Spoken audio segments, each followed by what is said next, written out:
Hello, it's Kyle Stallones. We're here at the Tomball Museum Center in our fellowship hall. It's June 1, 2023.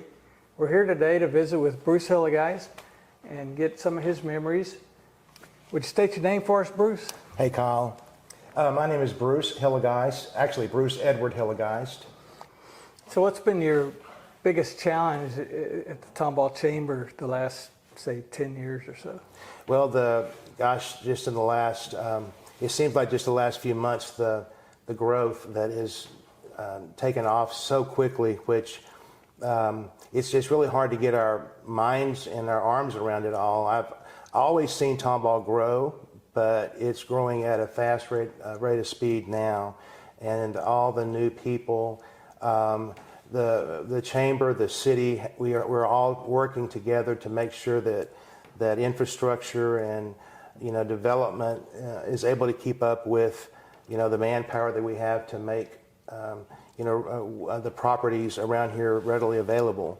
The buildings for sale or for lease, subdivisions. With COVID and with supply chain issues, there are a lot of challenges with water meters, and when you have a backlog on that, and you have in the next year and a half, there are over 2,000 homes platted to be built in just the City of Tomball, and there's a backlog of water meters. I mean, that's a challenge. That's a city challenge. For the chamber, it's just meeting the needs of the people who are wanting business resources, opening a business, or taking their business as it is now and improving that. And that's what we do.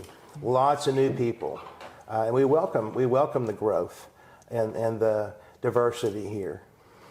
Bruce, can you tell us, have there been some of the more controversial things that you've had been involved in with the Tomball Chamber? Yes, actually, quite a few. After I think about it, quite a few. As progress happens, a change is always going to happen, and change, I believe, with a lot of people is very difficult. I, for one, don't like change in some ways. I mean, I'm not that comfortable. I think that's just how we're made. But some of those that have been a little tougher than others was the development of State Highway 249, having it go from FM 149, a 2-lane road, into a 4-lane, and then to a highway with a toll road. Have to pay to be on the road? Are you kidding me? So we had to hear that. But the Texas Department of Transportation told us that no toll, no road. Well, and by the way, we were able here in our area, at least from North Point Drive or so, where it starts, up to Pinehurst, to be able to have frontage roads that were free.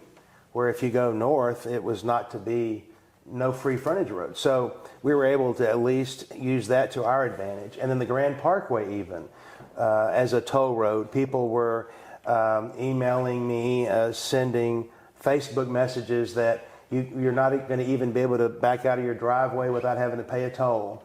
Now you don't really hear that.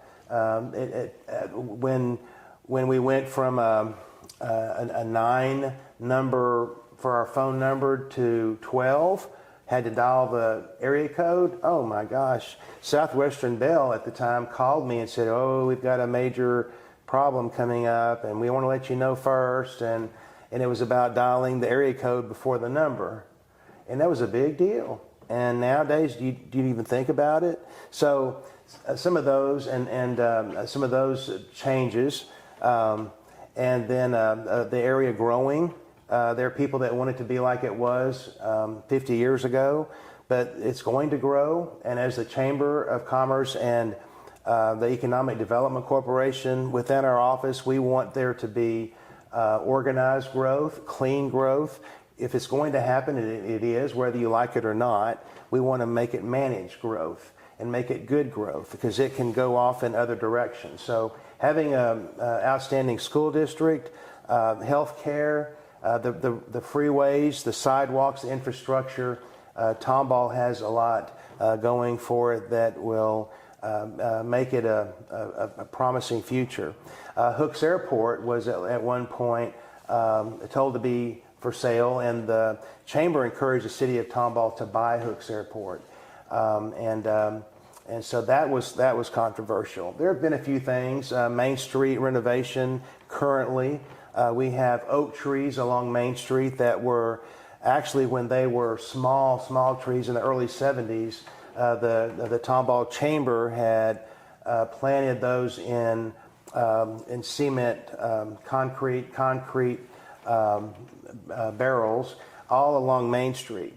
And the one thing that I think that they really didn't plan on is you have to water them a lot when they're small. And so many of them died, and then a few years later they planted the remaining trees in the sidewalks where you see now. Well, some of them have turned into be really nice big trees, but Main Street, what people don't always know is that Main Street is a state highway. It's not owned by the City of Tomball. The City of Tomball, has thought about taking, that on, but that encumbers a lot of liability, insurance, a lot of liability, the traffic signals, everything, and it's too much of a cost to the city. So parallel parking, that was controversial when they took that off, and now they're going to, TxDOT's going to renovate Main Street. It's going to be beautiful, but it's going to be very trying. In 2025 is when that's supposed to happen. It's going to be very trying for about 18 months.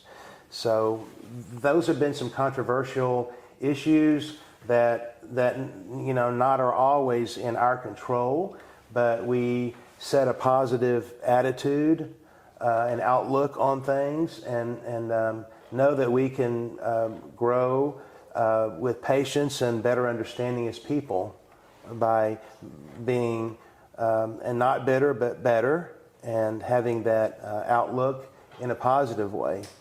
It's nice too that with the growth that's inevitable, but the managed growth, that we still have the nod to history, including at the Depot Museum and here at the Tomball Museum and a lot of the shops along Main Street. It's a nice balance of the old with the new. Well, the Tomball Museum Center is really a big attraction to Tomball. Tomball's history is farming and cattle, railroad, oil, discovered here in 1933 on the Cobb's property off of Telgia Road where Willow Creek Ranch is now. And we say education and technology, with Compact Computer Corporation being founded in our school district. So Tomball's really been always up and coming, and it's really neat to see and to dream and think. We're to be visionaries and to think, to see how we can mold and shape Tomball for our future. It's our responsibility today to make sure that we're in good shape for the generations to come, because we won't always be here. So we want, as a chamber, we want this area, and businesses, we're a business organization, we want our businesses to prosper and hire more people. It's good for our whole economic growth. Small business is the backbone of the U.S. economy. And to have business healthy and strong, our country's healthy and strong. Great. Well, we sure appreciate you coming today, Bruce, and spending this time with us. We really enjoyed it. It's been my pleasure. Thank you.